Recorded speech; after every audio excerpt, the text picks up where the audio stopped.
يا ربي بالمصطفى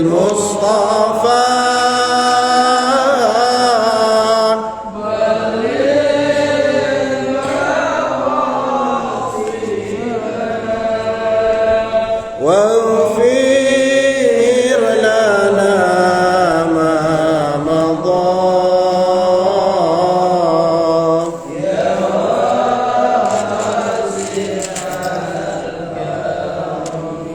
بسم الله الرحمن الرحيم اللهم ارزقنا فهم النبيين وحفظ المرسلين وإلهام الملائكة المقربين اللهم ارزقنا فهم النبيين وحفظ المرسلين وإلهام الملائكة المقربين اللهم ارزقنا فهم النبيين وحفظ المرسلين وإلهام الملائكة المقربين إلى حضرة النبي المصطفى محمد صلى الله عليه وسلم وعلى آله وأصحابه وأولاده وأزواجه وذريته وأهل بيت الكرام ثم إلى جميع مشايخنا ومشايخنا خصوصا إلى أبويا أحمد خضر بن رمل نفعنا الله به وبعلومه في الدارين آمين وإلى جميع أساتذتنا خصوصا إلى بيا منصور بيا منبر ثم إلى كي هاشم الرفاعي وإلى جميع أساتذتنا ثم إلى جميع آبائنا وأمهاتنا وأجدادنا وجداتنا شاور الله لهم الفاتحة الحمد رب العالمين الرحمن الرحيم مالك يوم الدين إياك نعبد وإياك نستعين اهدنا الصراط المستقيم صراط الذين أنعمت عليهم غير المغضوب عليهم ولا الضالين آمين السلام عليكم ورحمة الله وبركاته الحمد لله رب العالمين والصلاة والسلام على أشرف الأنبياء والمرسلين أما بعد. Kita jumpa lagi untuk mengkaji kitab Wasiyatul Mustafa lil Imam Ali ibn Abi Thalib karamallahu wajhah. Sudah sampai halaman ke-14 baris ketiga dari bawah. Bismillahirrahmanirrahim. Ya Ali wahai Ali, walil abid salasu alamat. Orang yang ahli ibadah itu mempunyai 3 alamat, 3 tanda. Yang pertama adalah yamkutu nafsahu, benci terhadap dirinya sendiri, tidak senang dengan dirinya sendiri. Maksudnya apa? Tidak senang menuruti hawa nafsunya sendiri ya, dia lebih senang menyalahkan dirinya sendiri daripada menyalahkan orang lain. Kalau ada masalah dia langsung, oh ini mungkin salah saya. Nah, jadi kaitannya juga dengan dzon ya, kalau suudzon sama orang lain nanti malah kemana-mana. Orang kalau sudah suudzon nanti berlanjutnya ke memata-matai, cari kesalahan. Karena dalam Al-Quran seperti itu.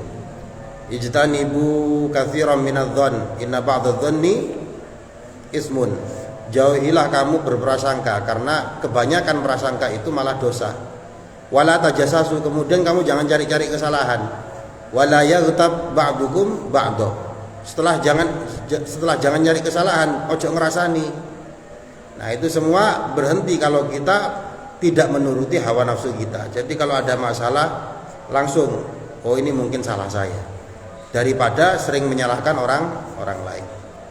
Tanda yang kedua, wa yuhasibuha, introspeksi dirinya sendiri, mengevaluasi dirinya sendiri. Wah ini salah saya ini kata ini. Semacam itu. Yang ketiga, tandanya orang yang ahli ibadah itu adalah wayutilul qiyam baina yadayillahi ta'ala, yaitu memperbanyak berdoa di hadapan Allah Ta'ala. Dia senang munajat di depan Allah, senang berzikir, senang qiyamul lail. Itu tandanya ahli ibadah. Walisalihi, orang yang soleh niku salasu alamat, punya 3 tanda orang soleh. Yang pertama adalah orang soleh itu yuslihu bainallahi wa bainahu. Pertama dia menjaga hubungannya dengan Allah Ta'ala, hubungan dia dengan Allah dijaga. Ya caranya ngaji, senang ibadah, zikir dan lain sebagainya. Dia menjaga hubungannya dengan Allah, hablum minallahnya dijaga. Dijaganya bagaimana? Bil amali saleh, menjaga hubungan dengan Allah dengan melakukan amal-amal yang saleh. amal-amal baik. Yang kedua, alamatnya orang yang soleh itu adalah wa yuslihu dinahu. Dia memperbaiki agamanya, sudah ngerti agamanya bermasalah, dia tidak paham dengan agama buahnya, nah, maka dia memperbaiki agamanya. Gimana caranya senang sholat, gimana caranya senang ngaji dan lain sebagainya. Nah, memperbaiki agama caranya bagaimana? Bil amal, dengan mengamalkan, ya, mengamalkan sholat, ngaji, baca apa, kemudian setelah ngaji malah diamalkan. Itu memperbaiki memperbaiki agama. Kemudian tanda yang ketiga adalah wayardha linnasi mayardha li nafsihi. Dia ridho kepada orang-orang sebagaimana dia ridho kepada dirinya sendiri. Nah, dia gak boleh misalkan saya makan rendang saja, kamu makan kerupuk saja. Loh, kok sama dirinya dia ridho tapi sama orang lain malah nunjuk kerupuk. Nah, seharusnya dia sebagaimana ridho terhadap diri sendiri, sama orang lain juga kayak gitu. Orang lain makan tempe, dia juga oke makan tempe, ya. Dapat berkat yang baru untuk dirinya sendiri, begitu busuk baru dibagi-bagi. Nah, ini tidak ridho terhadap orang lain untuk menerima yang baik-baik. Ya Adi, wahai Adi, li Sa'id wa li Sa'id, orang yang bahagia itu salatu alamat, punya 3 tanda orang yang bahagia. Pertama, orang bahagia itu tandanya kutun halalun, dia menjaga makanan halal, bahagia. Kenapa? Ya karena terjaga semuanya, makanan yang masuk dalam perutnya ini terjaga, halal, baik halal zatnya maupun sebabnya. Yang kedua, orang bahagia itu adalah wa mujalasatul ulama. Dia senang dengan majelisnya para ulama, senang ngaji, senang mendengar nasihatnya para ulama, ziarah ke para ulama. Katanya ada salah satu qaul mengatakan manzarul ulama faka'annama zarul anbiya. Siapa orang yang mengunjungi para ulama itu sebagaimana dia mengunjungi para nabi. Kenapa kok seperti mengunjungi para nabi? Karena ulama niku pewarisnya para nabi, al ulama warasatul anbiya. Jadi senang ya sowan ke para ulama, ikut majelis yang di situ mengkaji para ulama. Kemudian yang ketiga adalah wassalawatul khamsi ma'al imam. Tanda bahagia yang ketiga itu adalah sholat 5 waktu bersama imam. Artinya apa? Dia senang sholat jemaah. Kalau 3 hal ini dia lakukan, iku alamate wong sing bahagia. Alamat atau tandanya orang yang senang. Jadi kita ngukur dirinya kita sendiri ya. Kalau melakukan 3 hal ini, alhamdulillah termasuk orang yang bahagia. Walaupun akeh utangi, yang penting happy ya, gitu kan. Katanya dalam lagu nih Bu, hati senang walaupun hati senang walaupun tak punya uang, gitu kan. Kemudian ya Ali, wahai Ali, walil mu'min salasu alamat. Orang mukmin, orang beriman itu punya 3 tanda. Yang pertama adalah yubadiru fi taatillah. Dia bersegera bertaat kepada Allah Ta'ala. Allah perintah apa, dia langsung bersegera untuk taat kepada Allah. Nah, ini tandanya orang yang beriman. Yang kedua, wa yazanibul maharim. Dia menjauhi perkara-perkara haram. Yang keempat, wa yuhsinu ila man asaa ilaih. Tandanya orang mukmin itu adalah dia berbuat baik terhadap orang yang berbuat jelek kepada dia. Ada orang yang berbuat jelek, gak usah dibales, malah dikasih hadiah. Wah, bingung tuh. Orang kalau sudah berbuat jelek tapi kemudian kita balas dengan perilaku yang baik, itu orangnya malah bingung. Orangnya malah bingung. Ya Ali, wahai Ali, walisakhi, orang yang dermawan iku salasu alamat. Itu mempunyai 3 tanda. Yang pertama adalah al-afwu indal maqdarah. Dia lebih senang memberi maaf walaupun mempunyai kemampuan untuk membalas. Aslinya ini kudu ngamplengi ae, lek tak ngamplengi asline entek wong iku. Nah, cuma daripada saya ngamplengi, mendingan saya maafkan. Punya sifat ini, itu alamatnya orang yang dermawan. Yang kedua, orang yang dermawan itu adalah wa ikhrajuz zakah, mengeluarkan zakat. Wa hubbus shadaqat, yang ketiga adalah senang untuk bersedekah. Nah, ini bulan Ramadan, hati-hati habis ini ya, sebelum 1 Syawal, sebelum khatib salat Id naik ke mimbar, harus mengeluarkan zakat. Zakat apa? Zakat fitrah. Zakat ada dua. Yang pertama zakat fitrah, yang kedua zakat mal. Zakat harta. Zakat mal itu kalau sampean punya uang, uangnya ini kalau dikuruskan ke emas sama nominalnya seperti 85 gram emas, atau kalau dinominalkan ke perak sama seperti 595 gram emas. Nah, sampean punya uang berapa? Nah, kalau sama dengan 85 gram emas dan cukup sudah 1 tahun, harta itu sampean pegang 1 tahun, maka wajib mengeluarkan 2,5%. Contoh, ya, emas 1 gram berapa? Taruhlah 800.000 misalkan. Sampean punya harta 100 juta. Nah, ini kan sudah lebih dari lebih dari nisabnya 85 gram. Berarti berapa nih, Bu? 100 juta. Sudah 1 tahun.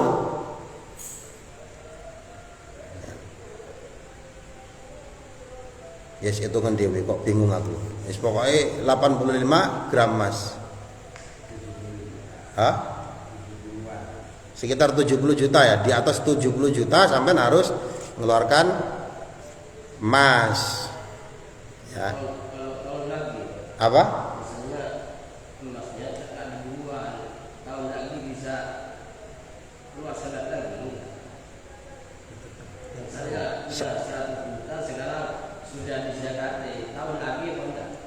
Ya sudah enggak, tahun depan sekarang misalkan tanggal 1 Januari ya.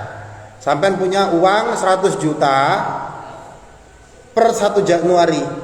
Maka ketika sudah sampai 1 Januari tanggal 2 nih, wah, gampangannya kayak gitu, tanggal 2 itu harus dikeluarkan 2,5%. Tapi hartanya ini bukan harta yang dipakai loh, gitu. Memang benar-benar simpenan. Sampai punya uang punya emas misalkan 5 kilo, tapi 5 kilo ini sampai gunakan untuk perhiasan, ini gak wajib zakat gitu. Yang benar-benar cuma kata ini sampai nggak punya uang 5 kilogram emas ini nggak duit. Ya, jadi tertentu dan itu satu tahun. Nah, sampai kalau seumpama punya uang punya emas 5 kilogram gak kepingin wajib zakat, ya sampai gunakan terus nih kemana-mana.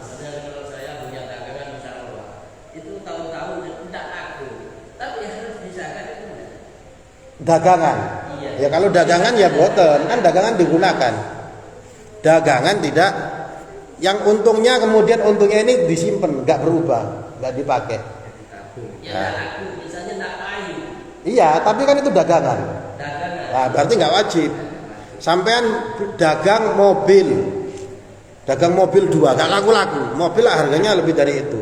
Nah, karena ini dagangan ya nggak wajib mengeluarkan zakat, kecuali hasil dari dagang tersebut sampai bati 100 juta per 1 Januari sampai 1 tahun 100 juta ini tidak berubah, maka yang ini dikeluarkan 2,5%.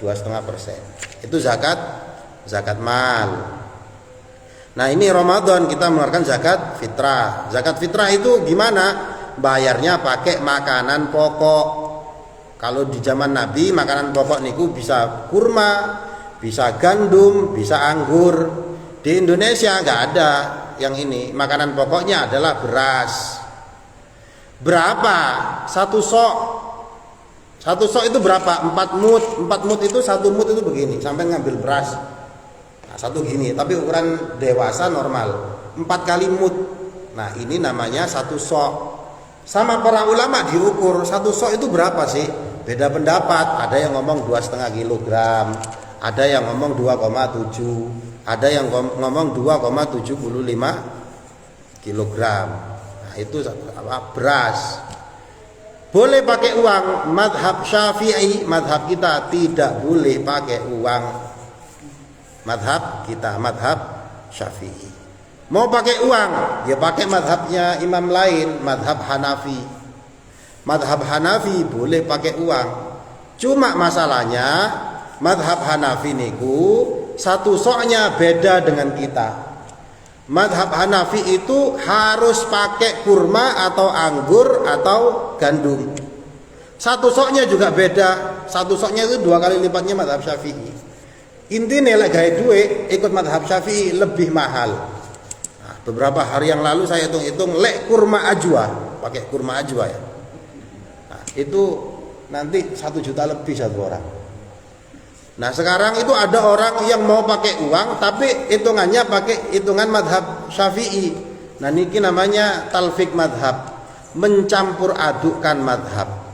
Maka sepena ae lek ikut madhab Syafi'i 2,7 kilo 2,75 lah sekitar itu, atau dilebihkan sedikit, selebihnya nanti sedekah 3 kilogram satu orang. Nah, jadi dikeluarkan ke siapa? 8 golongan: fakir, miskin, amil, orang yang punya utang, budak, fisabilillah, ibnu sabil, orang apa mana situ iki agak kesebut. Fakir, miskin, amil, orang yang punya hutang, budak, ibnu sabil, fisabilillah. Situ yang mana apa? 8 itu. Hah? Apa? Orang yang punya hutang tadi sudah ya? Pokoknya 8. Amil. Nah, kalau kita itu apa? Kan di masjid-masjid itu kan amil katanya. Sebenarnya itu bukan amil. Itu panitia zakat. Amil itu ditunjuk sama pemerintah. Nah, kita repot kalau itu nunggu itu, orang Indonesia banyak segini. Kita mengadakan sendiri, berarti panitia zakat. Bedanya apa? Kalau amil begitu muzaki, orang yang berzakat menyerahkan ke amil, sudah sah, selesai. Amilnya mau membagikan kapan, karep, terserah. Tapi kalau panitia zakat, ada orang ke masjid di sini membentuk panitia zakat, menyerahkan, itu hakikatnya bukan amil, itu wakilnya muzaki. Itu seolah-olah mengatakan tolong ini distribusikan ke orang-orang yang berhak. Jadi wakilnya muzaki, wakilnya orang yang zakat. Nah, kalau amil selesai, begitu dikasih terserah, selesai, karena dia berhak. Mau dibagi setelah Idul Fitri ya betul napa-napa. Kasarannya gak dibagi pun gak dimasalah. Karena apa? Karena dia amil, berhak menerima zakat nas Al-Qur'an. Kalau panitia zakat, ini kira hati-hati. Pertama, mendistribusikannya jangan sampai mendistribusikan ke orang yang sama. Mas Anas ngasih zakat ke panitia zakat. Pas pembagian beras yang dibagi Mas Anas ini dikembalikan lagi. Nah itu dosanya panitia zakat nih. Makanya nanti kalau panitia zakat, begitu ada orang yang memberi zakat, didata yang sememi jaya 8B taruh di ujung sana, yang 8A taruh di sini. Nanti diselang-seling supaya tidak tercampur. Apalagi kan ada juga yang kalau di masjid-masjid lain itu berasnya dicampur kemudian dibagi lagi. Ya, itu malah resiko nih. Takut berasnya kena orang yang mendistribusikan, itu panitia zakat. Jadi sebenarnya paling aman itu memang ke amil, cuma ditunjuk negara. Niki harus ikut, harus daftar, harus pelatihan supaya paham. Jadi disiapkan zakat fitrahnya. Kemudian kalau panitia zakat ya sebelum khotib surat Id naik ke atas mimbar, ini wajib mendistribusikan. Makanya kadang itu malam takbiran sudah dibagi.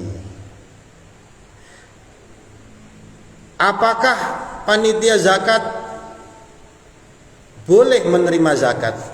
Nah ini perhatikan, kemarin tahun lalu ini enten sing salah paham. Kalau statusnya sebagai panitia zakat gak boleh menerima. Statusnya loh ya.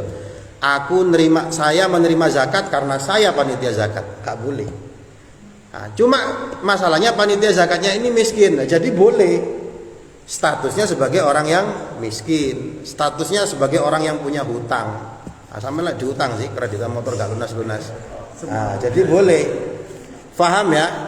Nah, saya menerima zakat ini karena saya termasuk orang yang punya hutang. Saya menerima zakat ini karena saya termasuk orang yang fakir atau orang yang miskin dan lain sebagainya. Jadi jangan diniatkan saya nerima zakat soalnya aku ini panitia. Nah gitu ya. Nah, kemarin itu yang sing salah paham dikira gak oleh karo mergo pardu. Status. Berikan ke langsung ke yang menerimanya kemarin. Bagus. Yang muzakinya boleh. Yang berhak menerimanya langsung. Mustahik zakat orang yang berhak muzaki. Orang yang menerima zakat langsung ke fakir miskin boleh. Sampean bawa beras kemudian keliling-keliling nok manukan ono wong sing jaluk-jaluk, aku zakat ya, selesai. Boleh. Ya, ke panitia zakat juga boleh, tapi itu mewakilkan. Ke amil juga boleh. Enten pertanyaan soal itu? Paham kabeh. Nah, ini.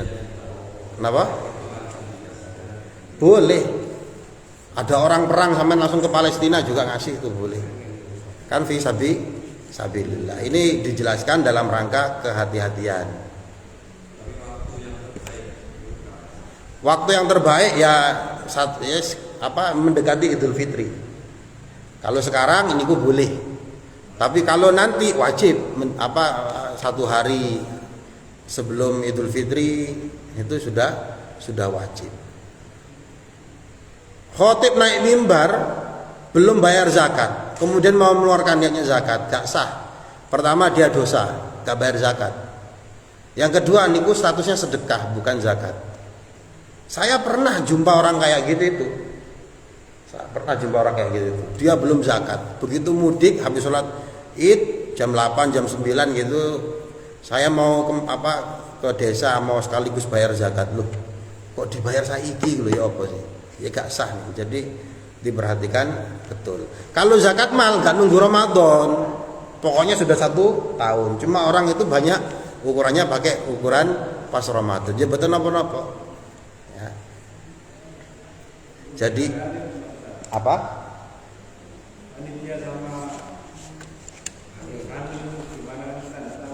Apanya? Kalau amil ditunjuk sama negara. Nah, yang di sini kan nggak ditunjuk sama negara kan? Nah, mengadakan sendiri, ngewangi negara, maka membentuk kepanitiaan. Dalam Al-Quran itu tidak ada 4 golongan panitia zakat, boten. Maka statusnya panitia zakat itu mewakilkan wakile muzaki. Jadi seolah-olah orang yang zakat itu titip tolong kekno ya. Nah itu loh. Panitia zakat itu seperti itu. Nah, jadi dia itu wakilnya muzaki. Kalau wakilnya ini termasuk orang yang miskin, orang yang 8 asnaf tadi itu, 8 golongan, dia boleh menerima zakat. Cuma tadi itu hati-hati karena dia panitia, jangan mendistribusikan ke orang yang sama berasnya niku. Jadi contohnya nggih, Mas Anas ngasih beras ke panitia zakat.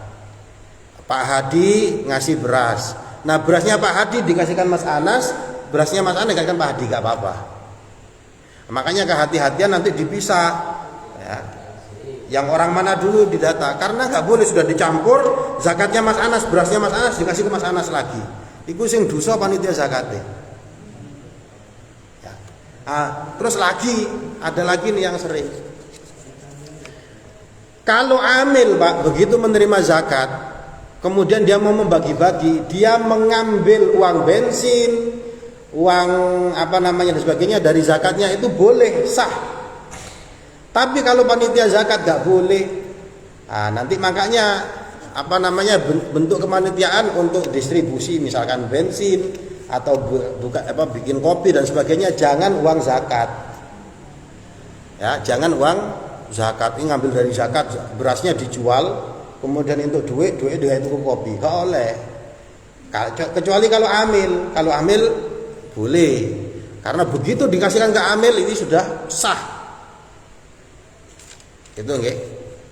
Nah niki supaya tidak salah langkah lagi. Mana? Karena kasusnya ini sudah banyak. Apa nih? Sudah lama terjadi. Selama ini kan di semua masjid rata-rata bukan amil. Semua kadang itu memang susah untuk memperbaiki. Ya.